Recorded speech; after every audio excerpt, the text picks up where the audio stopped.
नमस्कार विद्यार्थी मित्रांनो, पाठीमागच्या लेक्चरमध्ये आपण अल्कोहोल, फेनॉल्स आणि इथरमधल्या इथरच्या मेथड्स ऑफ प्रिपरेशनला सुरुवात केली होती. त्याच्यामध्ये आपण पाहिलं होतं की दोन प्रकारे ह्या इथरचं आपल्याला प्रिपरेशन करता येतं. पहिली गोष्ट त्याच्यामध्ये डिहायड्रेशन ऑफ अल्कोहोल्स करून इथरचं प्रिपरेशन करता येतं, ज्याच्यामध्ये अल्कोहोलचे 2 मॉलिक्यूल घेतो आपण आणि त्यांना एखाद्या प्रॉपर डिहायड्रेटिंग एजंटच्या साहाय्यानं एखाद्या पर्टिक्युलर टेम्परेचरला डिहायड्रेट करतो, त्याच्यातून वॉटर मॉलिक्यूल रिमूव्ह करतो आणि मग या इथरचं प्रिपरेशन करतो. त्याच्यानंतर दुसरी जी मेथड बघितली होती त्याच्यामध्ये आपण विल्यमसन सिंथेसिसच्या साहाय्यानं इथरचं प्रिपरेशन कसं केलं जातं ते पाहिलं होतं. त्याच्यामध्ये काय करत होतो आपण, तर 2 स्टार्टिंग मटेरियल वापरत होतो. पहिलं त्याच्यामध्ये होतं एकतर सोडियम अल्कॉक्साईड आणि दुसरं होतं अल्किल हॅलाइड. तर सोडियम अल्कॉक्साईड आणि अल्किल हॅलाइड किंवा अरिल हॅलाइड यांचं कॉम्बिनेशन केलं तर त्याच्यापासून तुम्हाला NaX जो आहे तो NaX बाय प्रॉडक्ट मिळतो, सोडियम हॅलाइड, आणि 2 अल्किल ग्रुप ऑक्सिजनच्या साहाय्यानं कंबाईन करून त्याच्यापासून इथर जे आहे ते इथर कशा प्रकारे तयार करता येतं ते पाठीमागच्या लेक्चरमध्ये आपण विल्यमसन सिंथेसिसमध्ये पाहिलं होतं. ठीक आहे, तर यातली ही विल्यमसन सिंथेसिस मेथड जी आहे ती महत्त्वाची आहे.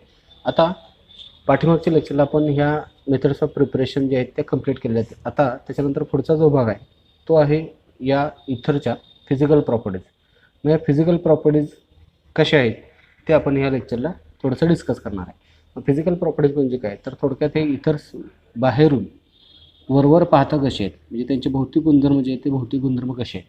ठीक आहे, मग त्याच्यामध्ये सुरुवातीला आहे ते physical state and boiling point. बऱ्यापैकी हे इथर जे आहेत ते रूम टेम्परेचरला लिक्विड स्टेटमध्ये असलेले पाहायला मिळतात. मेजॉरिटी हे जे इथर्स आहेत ते बऱ्यापैकी तुम्हाला 90% इथर्स रूम टेम्परेचरला लिक्विड स्टेटमध्ये पाहायला मिळतात. एक्सेप्शनल सुरुवातीचे काही जे मेंबर्स आहेत ते सुरुवातीला त्यांचे फिजिकल स्टेट जे आहे ते फिजिकल स्टेट आपण बघूया.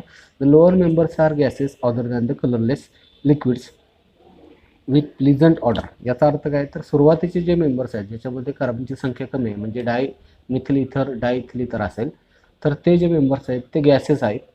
त्याच्या व्यतिरिक्त राहिलेले जे मेंबर्स आहेत ते सगळे कलरलेस लिक्विड फॉर्ममध्ये असतात. Others are colourless liquids, lower members are gases, म्हणजे सुरुवातीचे 2 गॅसेस आहेत, त्याच्यानंतर जे पुढचे जे इथर्स आहेत ते सगळे कलरलेस लिक्विड स्टेटमध्ये असतात विथ प्लीझंट ऑर्डर, आणि त्यांना एक आल्हाददायी किंवा सुवास असणारा त्यांना एक पर्टिक्युलर असं वास आहे, एक फ्रॅग्रन्स आहे विथ प्लीझंट ऑर्डर. जसं अगरबत्ती किंवा मेणबत्ती लावल्यानंतर आपल्याला प्रसन्न वाटतं, तर तशा प्रकारचे एक सर्वसाधारणतः वास असणार हे बऱ्यापैकी जे 90% किंवा rest of the other ethers आहेत त्यांना त्यांची कॅरेक्टरिस्टिक स्पेल आहे किंवा एक कॅरेक्टरिस्टिक ऑर्डर आहे.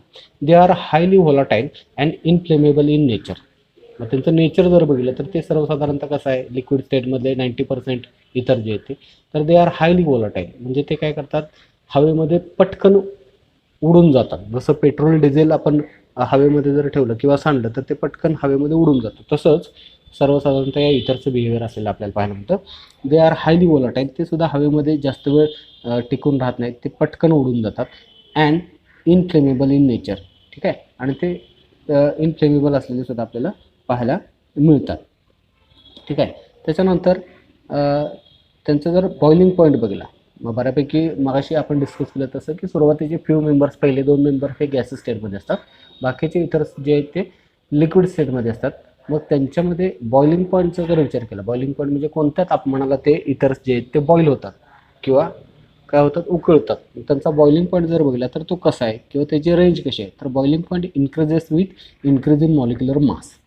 ठीक आहे, इथरच्या बाबतीत त्यांचा बॉइलिंग पॉईंट जर चेक केला, एस्पेशली लिक्विड इथरच्या बाबतीत, तर त्यांचा बॉइलिंग पॉईंट जसं जसं त्यांचा मॉलिक्युलर मास इन्क्रीज होत जाईल, वाढत जाईल, तसं तसं त्यांचा बॉइलिंग पॉईंट वाढतो. ठीक आहे, हे आपल्याला डायमिथिल इथर किंवा इथिल मिथिल इथरमध्ये सुद्धा पाहायला मिळतं. जर डायमिथिल इथर घेतलं तर त्याचा बॉइलिंग पॉईंट हा 248 केल्विन एवढा आहे.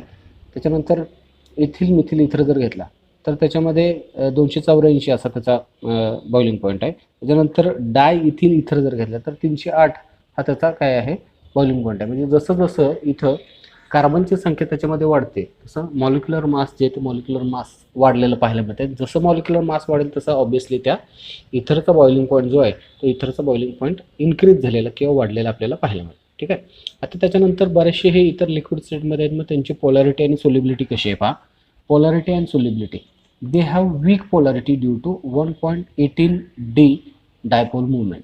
या इथरमध्ये डायपोल मुवमेंट जर बघितलं तर ते डायपोल मुवमेंट आहे 1.18 एवढी. ठीक आहे. So since bond angle is 110 degree and not 180 degree, ह्या इथरमधला जर बॉन्ड अँगल बघितला म्हणजे कार्बन, ऑक्सिजन आणि कार्बन, ठीक आहे. इथरचं रिप्रेझेंटेशन काय आहे, ROR. त्याच्यामध्ये दोन्ही बाजूचे कार्बन आहेत अल्किल ग्रुपचे आणि सेंटरचा ऑक्सिजन ॲटम, याच्यामधला जर बॉन्ड अँगल बघितला तर तो 180च्या ऐवजी 110 डिग्री एवढा आहे. ओके. मग त्याच्यामुळे काय होतं, the bond dipole movement of two CO bonds does not cancel each other. त्याच्यामध्ये काय होतं तर डायपोल मुवमेंट जे आहे ते डायपोल मुवमेंट त्याच्यामध्ये कॅन्सल होत नाही. Therefore ethers possesses small net dipole movement that is 1.18 D. मग त्याच्यामुळे काय होतं, नेट डायपोल मुवमेंट जे ती त्याच्यामध्ये 1.18 एवढी पाहायला मिळते. So there is a week polarity of ethers does not affects boiling points. इथं पोलॅरिटी जी आहे ती पोलॅरिटी आपल्याला डिक्रीज झालेली त्याच्यामध्ये पाहायला मिळते. Which does not affect the boiling point. मग जरी त्याची पोलॅरिटी कमी असली तरी सुद्धा त्याचा बॉइलिंग पॉईंटवरती कोणताही फरक पडत नाही. Which are about the same as those of the alkanes having comparable molecular mass. म्हणजे सेम मॉलिक्युलर मास असणारे जर समजा अल्केन घेतले तर त्यांच्या बाबतीत जरी सोल्युबिलिटी कमी असली तर ते अफेक्ट करते. तसं या इतरच्या बाबतीत आपल्याला पाहायला मिळत नाही, कारण डायपोल मुवमेंट जे आहे ते 1.18 एवढे असल्यामुळं इथं सोल्युबिलिटीवरती त्याचा कोणताही परिणाम आपल्याला पाहायला मिळत नाही. ठीक आहे. हे झाले या इतरच्या फिजिकल प्रॉपर्टीज. त्याच्यानंतर मग या इतरच्या केमिकल प्रॉपर्टीज जर डिस्कस करायच्या झाल्या तर त्या कशा आहेत, किंवा सर्वसाधारण ह्या इतरचे रासायनिक गुणधर्म जर समजा आपल्याला सांगायचे झाले, म्हणजे थोडक्यात इतर्स बाकीच्या केमिकल कंपाऊंड्सबरोबर केमिकल रिॲक्शन कशा प्रकारे दाखवतात हे आपल्याला केमिकल प्रॉपर्टीजमध्ये किंवा केमिकल रिॲक्शन्स ऑफ इथरमध्ये पाहायला मिळतं. ह्या इथरचे केमिकल प्रॉपर्टीज कशा आहेत किंवा कोणत्या केमिकल कंपाऊंड्सबरोबर सर्वसाधारणतः हे इथर्स नॉर्मली काय करतात, केमिकल रिॲक्शन दाखवतात. ठीक आहे. वन बाय वन बघूया. सुरुवातीला नवीन ह्या चालू वर्षीच्या कोविडच्या सिच्युएशनमुळे सिलेबस जो आपला रिड्यूस केलेला आहे त्याच्यामध्ये जर बघितलं तर सुरुवातीला ए पार्टमध्ये जे आहेत त्या लॅबोरेटरी टेस्ट आहेत या इथरच्या, त्या लॅबोरेटरी टेस्ट आपण घेणार नाही. त्याच्यानंतर पुढचा भाग येतो फॉर्मेशन ऑफ परऑक्साईड. ठीक आहे. फॉर्मेशन ऑफ परऑक्साईड म्हणजे इथरच्या अशा रिॲक्शन की ज्या रिॲक्शनमधून आपण परऑक्साईड जे आहे, परऑक्साईड म्हणजे 2 ऑक्सिजन असणारं कंपाऊंड, इथं बघा 2 ऑक्सिजन लिंकेज असणारं कंपाऊंड, ते परऑक्साईड जे आहे ते परऑक्साईड आपण तयार करतो. सो पहिली chemical reaction formation of peroxide, ज्याच्यामध्ये आपण इथरपासून काय करतोय, परऑक्साईड 2 ऑक्सिजन असणारं कंपाऊंड जे unstable, highly unstable, highly reactive असं कंपाऊंड परऑक्साईड जे ते तयार करते. Formation of peroxide. मग ते कसं तयार होतं पहा, ethers combines with atmospheric oxygen to form peroxide. आता नॉर्मली इथर जर हवेमध्ये किंवा एअरमध्ये एक्सपोज केले, ओपन ठेवले तर काय होतं, हे इथर जे हवेमधल्या ऑक्सिजनबरोबर काय होतं, लॉंगर टाईममध्ये किंवा लॉंग कॉन्टॅक्टमध्ये जर तुम्ही ठेवलं तर हवेमधलं ऑक्सिजन ते काय करतात, ओढून घेतात आणि त्याच्याबरोबर रिॲक्ट होतात आणि ते काय करतात, त्याच्यापासून करस्पॉन्डिंग हे परऑक्साईड तयार करतात. इथं बघा एक एक्झाम्पल घेतलेले आपण, डायइथिल इथर C2H5O C2H5. त्याला थोडंसं समजावं म्हणून आपण CH2CH3 असं गेलो. सो C2H5O C2 हे 2 C2H5 असं हे डायइथिल इथर आहे. त्याला जर लॉंग कॉन्टॅक्ट म्हणजे ओपन एअरमध्ये ठेवलं बराच वेळ तर काय करतो, हा डायइथिल इथर ऑक्सिजन जो आहे ओपन एअरमधला, त्या ओपन एअरमधला ऑक्सिजन ॲब्सॉर्ब करतो. ठीक आहे. ओपन एअरमधला ऑक्सिजन ॲब्सॉर्ब करतो आणि तो कुठे ॲब्सॉर्ब करतो तर दोन्हीपैकी एका बाजूला, ह्या इथरल ऑक्सिजन जो आहे त्याच्या इकडच्या किंवा इकडच्या दोन्हीपैकी एका बाजूच्या कार्बनच्या इथं, ठीक आहे, कार्बनच्या इथं तो ॲब्सॉर्ब करतो आणि कार्बन हायड्रोजन बॉन्ड जो आहे त्याला ब्रेक करतो आणि तिथं हा ऑक्सिजन गॅस डिफ्यूज करतो, कारण तो गॅस आहे ओपन एअरमधला ऑक्सिजन. मग इथं काय केलं बघा, दोन्हीपैकी एका बाजूला इथं आपल्याला समजावं म्हणून इकडचा जो दुसरा हा इथिल ग्रुप आहे CH2CH3, तिथं हा ऑक्सिजन डिफ्यूज झालेली इथं आपल्याला पाहायला मिळते. बघा C2H5 हा पहिला ethyl group as it is आहे, त्याच्यानंतर हा ethereal oxygen as it is आहे. हा जो नंतरचा इथिल ग्रुप आहे त्यातला CH2 जो कार्बन आहे, पहिला कार्बन, तिथं बघा हा ऑक्सिजन डिफ्यूज होते. कार्बन आणि हायड्रोजन हा CH2 बॉन्ड जो आहे, 2 हायड्रोजन जे आहेत, एक वरचा आणि एक खालचा, त्यातला खालच्या हायड्रोजनच्या इथं बरोबर हा ऑक्सिजन जो ॲब्सॉर्ब केलेला आहे ओपन एअरमधला तो डिफ्यूज होतो आणि तिथे तुम्हाला COOH असे एक परऑक्साईड लिंकेज, 2 ऑक्सिजनची परऑक्साईड लिंकेज जे ते परऑक्साईड लिंकेज तयार झालेली पाहायला मिळते. So here on exposure of open air, म्हणजे ह्या इथरला ओपन एअरमध्ये जर लॉंगर टाईमसाठी ठेवलं तर ओपन एअरमधला ऑक्सिजन हा इथर ॲब्सॉर्ब करून त्याच्यापासून करस्पॉन्डिंग हे परऑक्साईड जे आहे ते परऑक्साईड तो तयार करते. ती ही रिॲक्शन आहे फॉर्मेशन ऑफ परऑक्साईड. ठीक आहे, म्हणजे थोडक्यात या इथरला जर जास्त वेळ ओपन एअरमध्ये ठेवलं तर ओपन एअरमधला जो ऑक्सिजन आहे तो ऑक्सिजन ॲटम ॲब्सॉर्ब केला जातो आणि तो या इथरमध्ये डिफ्यूज होऊन त्याच्यापासून करस्पॉन्डिंग परऑक्साईड जे आहे त्या इथरचं, मग कोणतं इथर आहे त्याच्यावरती त्याचं परऑक्साईड जे तयार होणार आहे ते डिपेंड राहतं. मग इथं डायइथिल इथर आहे, मग इथं डायइथिल इथरचं परऑक्साईड जे आहे ते परऑक्साईड इथं तयार झालेलं पाहायला मिळते. अशा प्रकारे बाकीचे इथरसुद्धा याच पद्धतीनं त्याचे करस्पॉन्डिंग परऑक्साईड जे आहे ते परऑक्साईड तयार करतात. ही झाली पहिली रिॲक्शन, ज्याच्यामध्ये आपण ओपन एअरमध्ये या इथरला ठेवल्यानंतर त्याच्यापासून करस्पॉन्डिंग परऑक्साईड कशा प्रकारे तयार होतं ते पाहिलं. ठीक आहे, आता त्याच्यानंतर पुढची reaction reaction with hot dilute H2SO4 किंवा हायड्रोलिसिस. ठीक आहे, reaction with hot dilute H2SO4 किंवा हायड्रोलिसिस.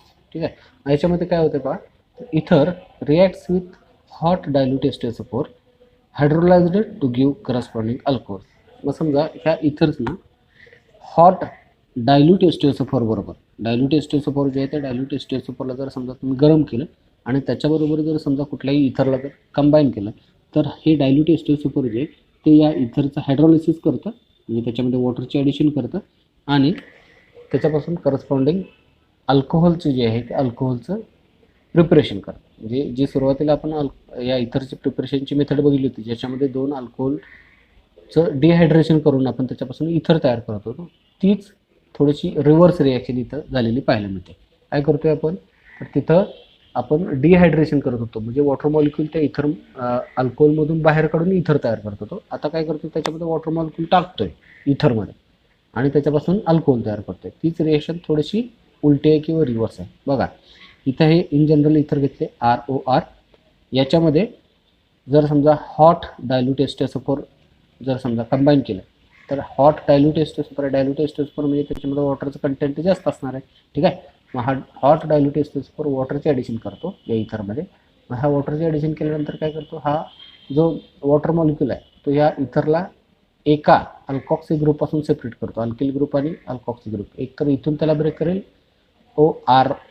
OR पासून किंवा इथून ROR ऑक्सिजन आणि अल्किल ग्रुप इकडचा किंवा इकडचा आहे, दोन्हीपैकी कुठून तरी त्याला ब्रेक करत होतो इथून. ठीक आहे, इथून ब्रेक केल्यानंतर जो अल्किल ग्रुप आहे तिथं हा OH आणि हा हायड्रोजन इकडं, असं 2 ROH. ठीक आहे, इथं हा OH गेला की ROH पाहिला, त्याच्यानंतर इथं हा हायड्रोजन आला इकडचा की इथं मिळेल तुम्हाला ROH. असे 2 काय होतील अल्कोहोलचे मॉलिक्यूल इथं मिळतील. सेम इथं आरोमॅटिक इथरच्या बाबतीत ही रिॲक्शन आहे.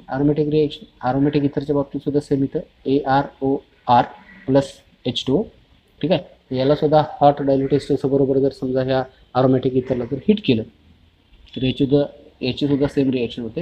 हे हॉट डायल्यूट H2SO जे ते आरोमॅटिक इथरला काय करतं, इथून ब्रेक करतं, इथून ब्रेक करतं.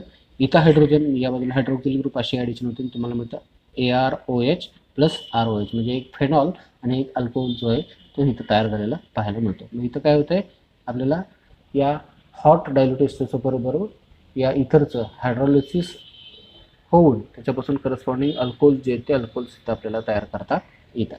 तर अशा प्रकारे दुसऱ्या रिॲक्शनमध्ये आपण या इथरपासून करस्पॉन्डिंग अल्कोहोल्स जे ते अल्कोहोल्स काय करतोय, तयार करतो. ठीक आहे, त्याच्यानंतर पुढची रिॲक्शन आहे रिॲक्शन विथ PCl5. ठीक आहे, आता इथं PCl5 म्हणजे फॉस्फरस पेंटाक्लोराईड बरोबरची रिॲक्शन. इथरला जर समजा फॉस्फरस हॅलाइडमधल्या फॉस्फरस पेंटाक्लोराईड 5 क्लोरीन आहे, सो फॉस्फरस पेंटाक्लोराईड बरोबर जर रिॲक्ट केलं तर काय होते पहा. ठीक आहे, मग जर समजा याच इथरला तर फॉस्फरस पेंटाक्लोराईड किंवा फॉस्फरस हॅलाइड बरोबर कंबाईन केल्यानंतर त्याच्यापासून काय होतं ते आपल्याला ह्या रिॲक्शनमध्ये पाहिलं. मग इथं काय होते पहा, ethers reacts with phosphorus pentachloride to give alkyl chloride. Ether काय करतात, फॉस्फरस पेंटाक्लोराईड बरोबर किंवा PCl5 बरोबर रिॲक्ट होतात आणि त्याच्यापासून करस्पॉन्डिंग अल्किल क्लोराईड जे आहेत RCl ते अल्किल क्लोराईड तयार करतात. आता त्याची जनरल रिॲक्शन इथं खाली दिलेली आहे पहा. ROR हे इथरचं जनरल रिप्रेझेंटेशन आहे, प्लस HX म्हणजे हायड्रोजन हॅलाइड, त्याच्याबरोबर कंबाईन केलं तर काय होतं पहा, हा इथून याला ब्रेक करेल. ठीक आहे, आणि त्याच्यापासून तुम्हाला मिळेल RX प्लस ROH, परत HX बरोबर कंबाईन केलं तर RX प्लस ROH परत HX बरोबर कंबाईन केल्यानंतर RX प्लस H2. ठीक आहे. आता इथं समजा aryl alkyl ethers have stronger and shorter OC bond, therefore it undergoes cleavage of OR bond and gives phenol with alkyl halide. हेच अल्किल हॅलाइड बरोबर जर समजा अरिल हॅलाइडची जर समजा तुम्ही रिॲक्शन केली, म्हणजे हायर इथर जर समजा इथं रिॲक्शनसाठी वापरले, तर इथं मात्र जो बॉन्ड ब्रेक होतो तो कुठला होतो, OR बॉन्ड जो आहे, अल्कॉक्सी बॉन्ड जो आहे तो अल्कॉक्सी बॉन्ड इथं ब्रेक झालेला पाहायला मिळतो. मग त्याचं एक्झाम्पल घेतलं इथं हायर इथरचं ॲनिसोल C6H5OH याला जर समजा ह्या हायड्रोजन हॅलाइड बरोबर कंबाईन केलं HI बरोबर, जे इथं आपण HX घेतोय ते त्या HXचं एक्झाम्पल घेतलं इथं HI. ही जर रिॲक्शन जर घेतली म्हणजे हायर अरोमॅटिक इथर बरोबर जर समजा ह्या HXला हायड्रोजन हॅलाइडला जर कंबाईन केलं, तर इथं मात्र हे ब्रेकिंग या पद्धतीने इथून होत नाही. इथं C6H5X किंवा I असं होत नाही, हे ब्रेकिंग इथून होतं आहे. इथून जो अल्किल ग्रुप आहे त्या अल्किल ग्रुपच्या इथून हे ब्रेकिंग होतं आणि तुम्हाला corresponding C6H5OH phenol plus CS3I RX alkyl halide जे येतं अल्किल हॅलाइड इथं तयार झालेला पाहायला मिळतो. म्हणजे अशा प्रकारे इथं हे करस्पॉन्डिंग अल्किल हॅलाइड जे येते अल्किल हॅलाइड इथं तयार झालेले पाहायला मिळत आहे. ठीक आहे. तीच आता इथं समजा PCl5 बरोबर फॉस्फरस पेंटाक्लोराईड बरोबरची रिॲक्शन जर बघितली तर ती सुद्धा सेम याच पद्धतीनं झालेली पाहायला मिळते फॉस्फरस पेंटाक्लोराईड बरोबर. ठीक आहे. मग इथं याच पद्धतीनं ह्या फॉस्फरस पेंटाक्लोराईड बरोबर जसं HX हायड्रोजन हॅलाइड बरोबरची रिॲक्शन आहे त्याच पद्धतीने इथं तुम्हाला फॉस्फरस पेंटाक्लोराईड बरोबरची सुद्धा रिॲक्शन जी ती रिॲक्शन झालेली पाहायला मिळते. आता सेम रिॲक्शन तुम्हाला ह्या हायड्रोजन हॅलाइड प्रमाणेच ह्या फॉस्फरस पेंटाक्लोराईडमध्ये सुद्धा झालेली पाहायला मिळते. फक्त तिथं हायड्रोजन हॅलाइड बरोबर तुम्हाला अल्किल हॅलाइड तयार झालेलं पाहायला मिळतं. इथं फॉस्फरस पेंटाक्लोराईडमध्ये तुम्हाला अल्किल क्लोराईड जे ते अल्किल क्लोराईड तयार झालेलं पाहायला मिळतं. आता त्याच्यानंतर पुढची जी रिॲक्शन्स आहेत ती पुढच्या रिॲक्शन्स जरा थोड्याशा ह्या इथरच्या अत्यंत महत्त्वाच्या, which is called as electrophilic solutions in aromatic ethers. म्हणजे जे हायर इथर्स आहेत अरोमॅटिक इथर्स एस्पेशली ॲनिसोल C6H5OCS3. ठीक आहे. बेन्झिन एका बाजूला त्या इथरमध्ये बेन्झिन रिंग आहे, दुसऱ्या बाजूला त्याच्यामध्ये काय आहे हा मिथिल ग्रुप आहे. तर ही जे अरोमॅटिक इथरचं एक्झाम्पल आहे ॲनिसोल, त्या ॲनिसोलच्या इलेक्ट्रोफिलिक सबस्टिट्यूशन रिॲक्शन्स जसं आपण याच्या आधी फेनॉलच्या इलेक्ट्रोफिलिक सबस्टिट्यूशन रिॲक्शन्स पाहिल्या होत्या, त्याच्यामध्ये हॅलोजिनेशन, nitration, sulphonation, electrophilic substitution reaction पाहिलं होतं. तसंच इथरमध्ये जे अरोमॅटिक इथरचं एक्झाम्पल आहे ॲनिसोल, या ॲनिसोलच्या इलेक्ट्रोफिलिक सबस्टिट्यूशन रिॲक्शन कशा होतात ते आपल्याला पाहायचं आहे. मग इथरमध्ये ह्या इलेक्ट्रोफिलिक सबस्टिट्यूशन रिॲक्शन जर बघायचे असतील तर त्याला ॲनिसोल हा स्टार्टिंग मटेरियल घ्यावं लागेल अरोमॅटिक इथर आणि त्याच्या इलेक्ट्रोफिलिक सबस्टिट्यूशन रिॲक्शन तुम्हाला कॅरी आउट करावं लागतील.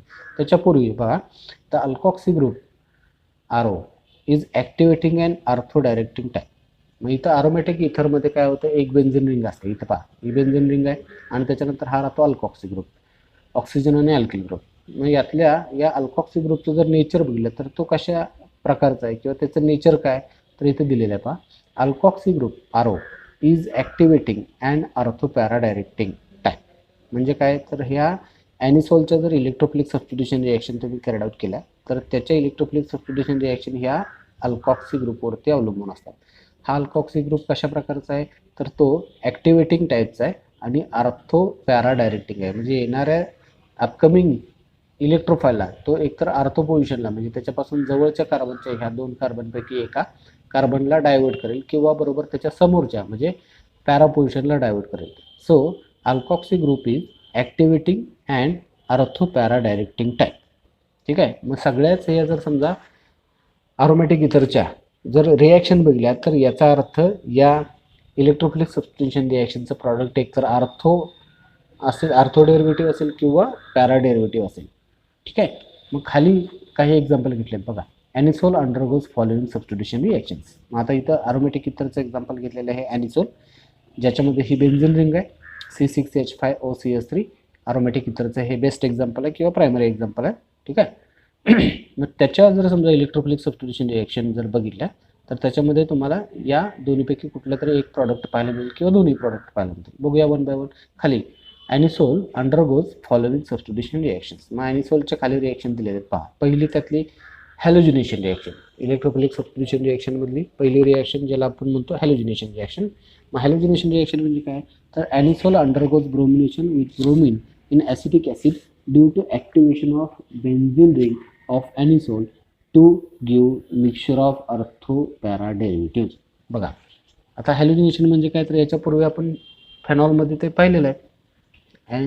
हॅलोजिनेशन म्हणजे अशी रिएक्शन की ज्या रिएक्शनमध्ये बेन्झीन रिंगमधल्या 5 पैकी कुठल्या तरी एका हायड्रोजनला एका हॅलोजन ॲटमनं ॲज अ इलेक्ट्रोफाईल रिप्लेस केलं जातं, त्याला आपण हॅलोजिनेशन असं म्हणतो. ठीक आहे.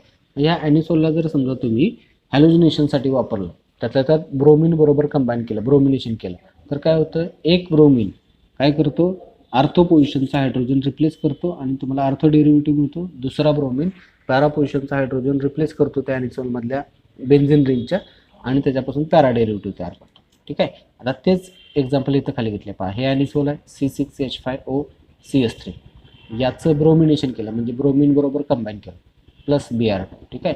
In presence of CH3COH. ठीक आहे. CH3COH हे समजा रिएक्शन मीडियम म्हणून वापरले आणि हॅलोजिनेशनमध्ये तुम्ही या ॲनिसोलचं ब्रोमिनेशन केलं तर काय होते बघा, इथं 2 ब्रोमिनचे ॲटम्स आहेत, एका मॉलिक्युलमध्ये 2 ॲटम्स आहेत, तर त्यातला एक ॲटम काय करतो, आर्थो पोझिशनच्या हायड्रोजनला रिप्लेस करतो, म्हणजे इथला हायड्रोजन जातो, त्याच्याऐवजी एक ब्रोमिन येतो, तुम्हाला मिळतो C6H5OCH3Br आर्थो डेरिव्हेटिव्ह. तर दुसरा जो ब्रोमिन आहे तो काय करतो, बरोबर दुसऱ्या या ॲनिसोलच्या पॅरा पोझिशनचा म्हणजे बरोबर समोरच्या इथल्या पॅरा पोझिशनच्या हायड्रोजनला रिप्लेस करतो आणि तिथं तुम्हाला मिळतो C6H5OCH3Br. आहे का, असा एक हा आर्थो डेरिव्हेटिव्ह झाला, हा पॅरा डेरिव्हेटिव्ह. म्हणजे थोडक्यात काय, जर ह्या ॲनिसोलचं ब्रोमिनेशन केलं किंवा हॅलोजिनेशन केलं तर तुम्हाला आर्थो डेरिव्हेटिव्ह आणि पॅरा डेरिव्हेटिव्ह याचं मिक्सचर मिळतं. So here gets ortho and para डेरिव्हेटिव्हचं मिक्सचर, दोन्हीचं आपल्याला मिक्सचर मिळतं. मग याच्यामध्ये कुणाचं तरी ऑब्वियसली पर्सेंटेज जास्त असणार, कुणाचं तरी ऑब्वियसली पर्सेंटेज कमी असणार. इथं जे अर्थी मिक्सचर मिळतं त्या अर्थ, मग या दोन्हीमध्ये पर्सेंटेज कोणाचं जास्त आहे, तर जो पॅरा डेरिव्हेटिव्ह आहे त्याचं पर्सेंटेज जास्त असतं, इट इज 90%, आणि आर्थो डेरिव्हेटिव्ह जो आहे त्याचं पर्सेंटेज कमी असतं, इट इज 10%. ठीक आहे. आता ही झाली पहिली इलेक्ट्रोफिलिक सबस्टिट्यूशन रिॲक्शन. आता दुसरी जर इलेक्ट्रोफिलिक सबस्टिट्यूशन रिॲक्शन मिळेल तर ते फ्रिडल क्राफ्ट अल्कायलेशन रिॲक्शन. ठीक आहे. फ्रिडल क्राफ्ट अल्कायलेशन रिॲक्शन म्हणजे काय, तर अशी इलेक्ट्रोफिलिक सबस्टिट्यूशन रिॲक्शन ज्याच्यामध्ये आपण बेन्झीन रिंगमधल्या हायड्रोजनला अल्किल ग्रुपनं रिप्लेस करतो. तिथं अल्किल ग्रुपनं रिप्लेस करतो म्हणून अल्कायलेशन असं म्हणतो. जसं हॅलोजिनेशन रिॲक्शनमध्ये आपण हॅलोजन ॲटमनं रिप्लेस करतो म्हणून हॅलोजिनेशन म्हटलं जातं, तसं फ्रिडल क्राफ्ट अल्कायलेशन रिॲक्शनमध्ये आपण बेन्झीन रिंगमधल्या हायड्रोजनला अल्किल ग्रुपनं रिप्लेस करतो म्हणून त्याला अल्कायलेशन रिॲक्शन असं म्हटलं जातं. ठीक आहे. आता जर समजा ह्या ॲनिसोलची फ्रिडल क्राफ्ट अल्कायलेशन रिॲक्शन केली तर काय होते पहा, तर ॲनिसोल रिॲक्ट्स विथ अल्किल हलाइड, म्हणजे अल्किल ग्रुप असणाऱ्या कुठल्या तरी कंपाऊंड बरोबर कंबाईन करावं लागेल. मग इथं आपण काय करतो, अल्किल हलाइड घेतो, अल्किल हलाइडमध्ये हा अल्किल ग्रुप आहे. ठीक आहे. आणि हॅलोजन ॲटम. ठीक आहे. मग इथं फ्रिडल क्राफ्ट अल्कायलेशनसाठी आपण ॲनिसोलला अल्किल हलाइड बरोबर जर कंबाईन केलं in presence of anhydrous AlCl3, एक लेविस ॲसिड म्हणून ॲज अ कॅटलिस्ट म्हणून समजा जर कंबाईन केलं तर इथं सुद्धा तुम्हाला मिक्सचर मिळते आर्थो आणि पॅरा डेरिव्हेटिव्हचा. तर सेम हॅलोजिनेशन रिॲक्शनमध्ये जसं आपल्याला आर्थो पॅरा डेरिव्हेटिव्हचं मिक्सचर मिळतं, तसंच फ्रिडल क्राफ्ट अल्कायलेशन रिॲक्शनमध्ये सुद्धा अल्किल हॅलाइड बरोबर या ॲनिसोलला कंबाईन केल्यानंतर AlCl3 anhydrous AlCl3 Lewis acid इथं कॅटलिस्ट म्हणून वापरला तर तुम्हाला आर्थो आणि पॅरा डेरिव्हेटिव्हचं मिक्सचर मिळतं. तीच रिॲक्शन इथं खाली घेतलेली आहे पहा. हा ॲनिसोल आहे C6H5OCH3, त्याला इथं अल्किल हॅलाइड बरोबर CH3Cl मिथिल क्लोराईड हे अल्किल हॅलाइड बरोबर आपण कंबाईन करतोय, कॅटलिस्ट म्हणून अनहायड्रस AlCl3 आणि CH2 हे रिॲक्शन मीडियम म्हणून इथं वापरतोय आपण. जर कंबाईन केलं तर काय होतं बघा, यातल्या ॲनिसोलच्या निम्म्या ॲनिसोलमधल्या आर्थो पोझिशनचा हायड्रोजन इथला रिप्लेस होतो, त्याच्याऐवजी मिथिल ग्रुप त्याची जागा घेतो, तुम्हाला मिळतो C6H5OCH3CH3 आर्थो पोझिशनला मिथिल ग्रुप असणारं आर्थो डेरिव्हेटिव्ह, ज्याला आपण म्हणतो 2-मिथॉक्सिटोलिन, त्याला आपण म्हणतो 2-मिथॉक्सिटोलिन, हे पहिलं प्रॉडक्ट मिळतं. या ॲनिसोलमधल्या राहिलेल्या निम्म्या ॲनिसोलच्या बरोबर पॅरा पोझिशनच्या बरोबर समोरच्या, ठीक आहे, समोरच्या पॅरा पोझिशनच्या इथला हायड्रोजन रिप्लेस होतो, त्याच्याऐवजी हा मिथिल ग्रुप त्याची जागा घेतो, तुम्हाला मिळतो C6H5OCH3CH3 बरोबर दोन्ही समोरासमोर असणारे मिथॉक्सी ग्रुप आणि मिथिल ग्रुप समोरासमोर असणारे हे अरोमॅटिक कंपाऊंड, ज्याला आपण म्हणतो 4-मिथॉक्सिटोलिन किंवा पॅरा डेरिव्हेटिव्ह. आहे का, दोन्हीचं मिक्सचर मिळतं. हा आर्थो डेरिव्हेटिव्ह आणि हा पॅरा डेरिव्हेटिव्ह. जसं हॅलोजिनेशन आपल्याला हॅलोजिनेशनमध्ये पाहायला मिळालं तसंच इथं सुद्धा फ्रिडल क्राफ्ट अल्कायलेशन रिॲक्शनमध्ये दोन्हीचं मिक्सर मिळतं. मग या दोन्हीमध्ये मेजर आणि मायनर कोण आहे पहा, तर इथं सुद्धा आर्थो डेरिव्हेटिव्ह जो आहे 2-मिथॉक्सिटोलिन हा मायनर आहे, याचं प्रमाण कमी असतं, इट इज 10%. आणि हा 4-मिथॉक्सिटोलिन किंवा पॅरा डेरिव्हेटिव्ह जो आहे तो मेजर आहे, इट इज 90%, हा 90% असतो. सेम रिॲक्शन त्याच पद्धतीची. ठीक आहे, झाली दुसरी इलेक्ट्रोफिलिक सबस्टिट्यूशन रिॲक्शन. त्यानंतर तिसरी electrophilic substitution reaction Friedel Crafts acylation reaction. ठीक आहे, फ्रिडल क्राफ्ट आसायलेशन रिॲक्शन. आता फ्रिडल क्राफ्ट आसायलेशन रिॲक्शन म्हणजे काय, तर अशी इलेक्ट्रोफिलिक सबस्टिट्यूशन रिॲक्शन ज्याच्यामध्ये असिल ग्रुप जो आहे COCH3, या असिल ग्रुपला आपण काय करतो इथे इलेक्ट्रोफॉइल म्हणून वापरतो. ज्या रिॲक्शनमध्ये बेन्झिन रिंगमधला हायड्रोजन आर्थो किंवा पॅराभूषणचा, ठीक आहे, आर्थो पॅरा किंवा कुठलेही ह्या 5 पैकी आर्थो पॅरा किंवा मेटा, ठीक आहे, ज्या रिॲक्शनमध्ये त्या बेन्झिन रिंगमधल्या हायड्रोजनला असिल ग्रुप म्हणजे कुठला, तर CH3CO किंवा RCO ग्रुप या असिल ग्रुपनं रिप्लेस केलं जातं, त्याला असायलेशन रिॲक्शन असं म्हटलं जातं. जनरली मिथिल ग्रुप आणि कार्बोनिल ग्रुप जर कंबाईन केले तर त्याला CH3CO असिल ग्रुप असं म्हटलं जातं. मग इथं आपण असिल ग्रुपनं सबस्टिट्यूशन करतो म्हणून त्याला फ्रिडल क्राफ्ट असायलेशन रिॲक्शन असं म्हटलं जातं. ठीक आहे, मग असायलेशन करायचं असेल तर असिल ग्रुप असणारं कंपाऊंड तुम्हाला याच्यामध्ये ॲड करावं लागेल. असिल ग्रुप असणारं कंपाऊंड तुम्हाला याच्यामध्ये काय करावं लागेल, ॲड करावं लागेल. मग ते कंपाऊंड कुठलं आहे पहा, मग असिल ग्रुप असणारं हे कंपाऊंड कुठलं आहे, तर हे आहे CH3COCl असिल क्लोराईड. हे आहे असिल क्लोराईड. म्हणजे थोडक्यात त्या अरोमॅटिक कंपाऊंडला असिल क्लोराईड बरोबर जर कंबाईन केलं तर त्यातनं असिल ग्रुप जो आहे तो तुम्हाला सबस्टिट्यूशनसाठी काय करता येतो, वापरता येतो. मग इथं आपण ॲनिसोलच्या या इलेक्ट्रोफिलिक सबस्टिट्यूशन रिॲक्शन बघतोय. मग इथं ॲनिसोलच्या इलेक्ट्रोफिलिक सबस्टिट्यूशन रिॲक्शनसाठी त्यातल्या त्यात असायलेशन या इलेक्ट्रोफिलिक सबस्टिट्यूशन रिॲक्शनसाठी आपल्याला असिल क्लोराईड बरोबर ॲनिसोलला कंबाईन करावं लागेल. ठीक आहे, मग इथं काय करतो बघा, या ॲनिसोलला असिल क्लोराईड बरोबर कंबाईन करून असायलेशन रिॲक्शन कॅरीड आउट करते. आता त्याचं डिस्क्रिप्शन कसं आहे पहा, इथं anisole reacts with acyl chloride, असायलेशनसाठी असिल क्लोराईड बरोबर ॲनिसोलला कंबाईन करा, RCOCl in presence of anhydrous AlCl3. आता कॅटलिस्ट म्हणून इथं अनहायड्रस AlCl3 वापरावा लागतो, जो फ्रिडल क्राफ्ट रिॲक्शनमध्ये आपल्याला याच्यापूर्वी आपण अल्कायलेशन रिॲक्शनमध्ये वापरला होता तोच. Gives mixture of ortho and para derivative. याच्यामध्ये सुद्धा काय होतं आहे, फ्रिडल क्राफ्ट असायलेशन ॲनिसोलची जर कॅरीड आउट केली तर इथं सुद्धा तुम्हाला आर्थो आणि पॅरा डेरिव्हेटिव्हचं मिक्सचर जे आहे ते मिक्सचर तयार झालेलं पाहायला मिळतं. बघा, Friedel Crafts acylation reaction of anisole. ठीक आहे, हे ॲनिसोल आहे C6H5OCH3, याला या असिल क्लोराईड बरोबर CH3COCl या असिल क्लोराईड बरोबर कंबाईन केलं in presence of anhydrous AlCl3. Anhydrous AlCl3 catalyst वापरून जर असायलेशन रिॲक्शन कॅरीड आउट केली तर काय होतं बघा, या ॲनिसोलमधल्या निम्म्या ॲनिसोलच्या म्हणजे 50% ॲनिसोलच्या निम्म्या ॲनिसोलच्या आर्थो पोझिशनचा इथला हायड्रोजन रिप्लेस होतो आणि हा इथला CH3CO असिल ग्रुप जो आहे तो त्याची जागा घेतो आणि तुम्हाला मिळतं C6H5OCH3 COCH3. हा आर्थो डेरिव्हेटिव्ह मिळतो, ज्याला आपण म्हणतो 2-मिथॉक्सी ॲसिटोफेनॉन, ज्याला आपण आर्थो डेरिव्हेटिव्ह म्हणतो किंवा 2-मिथॉक्सी ॲसिटोफेनॉन असं म्हणतो. त्याच्यानंतर राहिलेल्या निम्म्या ॲनिसोलच्या बरोबर समोरच्या या पॅरापोजिशनचा इथला हायड्रोजन रिप्लेस होतो आणि तुम्हाला तिथं हा असिल ग्रुप अटॅच झालेला पाहायला मिळतो की ज्याला आपण म्हणतो CH3CO. ठीक आहे, C6H5OCH3 COCH3 हा बरोबर पॅरापोजिशनला त्याच्या, की ज्याला आपण म्हणतो 4-मिथॉक्सी ॲसिटोफेनॉन, ज्याला आपण म्हणतो 4-मिथॉक्सी ॲसिटोफेनॉन. मग इथं पहा, हा आर्थो डेरिव्हेटिव्ह आहे, हा पॅरा डेरिव्हेटिव्ह आहे, ह्या दोन्हीचं मिक्सचर मिळते आपल्याला. इथं सुद्धा या फ्रिडल क्राफ्ट असायलेशन रिॲक्शनमध्ये इथं सुद्धा आपल्याला काय मिळतं, दोन्हीचं मिक्सचर मिळतं. मग या दोन्हीमध्ये एक मेजर प्रॉडक्ट असणार, एक मायनर प्रॉडक्ट असणार. मग इथं सुद्धा जर बघितलं तर हा जो पॅरा डेरिव्हेटिव्ह आहे which is a here, para derivative जो आहे तो इथं मेजर आहे, which is major derivative. And हा जो आर्थो डेरिव्हेटिव्ह आहे which is a minor derivative. म्हणजे कुठल्याही या ॲनिसोलच्या इलेक्ट्रोफिलिक सबस्टिट्यूशन रिॲक्शन जर बघितलं तर त्या इलेक्ट्रोफिलिक सबस्टिट्यूशन रिॲक्शनमध्ये तुम्हाला पॅरा डेरिव्हेटिव्ह जो आहे तो पॅरा डेरिव्हेटिव्ह मेजर प्रॉडक्ट असलेला पाहायला मिळतो. Either it is halogenation reaction, either it is Friedel Crafts alkylation reaction, और either it is Friedel Crafts acylation reaction, और it is also nitration reaction. कुठलीही इलेक्ट्रोफिलिक सबस्टिट्यूशन रिॲक्शन जर carried out केली तर त्याच्यामध्ये तुम्हाला करस्पॉन्डिंग पॅरा डेरिव्हेटिव्ह हा जास्त किंवा मेजर प्रॉडक्ट असलेला पाहायला मिळतो. आता हे इथं पहा, नायट्रेशन रिॲक्शन आहे इलेक्ट्रोफिलिक सबस्टिट्यूशन रिॲक्शन म्हणजे ॲनिसोलची.